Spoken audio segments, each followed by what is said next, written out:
Guys, i-frank natin yung mga babies ko. Ayan. Kasi mag-loud meowing tayo ngayon. Kung mag-ano ako ng boses ng pusa, kung ano yung magiging reaction ng mga anak ko. Okay. Panoorin nyo to, guys.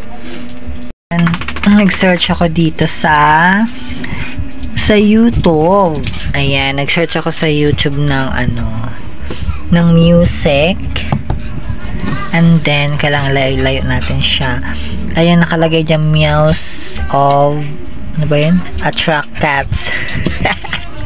Tingnan natin, alamin ng mga anak ko mga reaction nila ngayon. Okay, tingnan natin.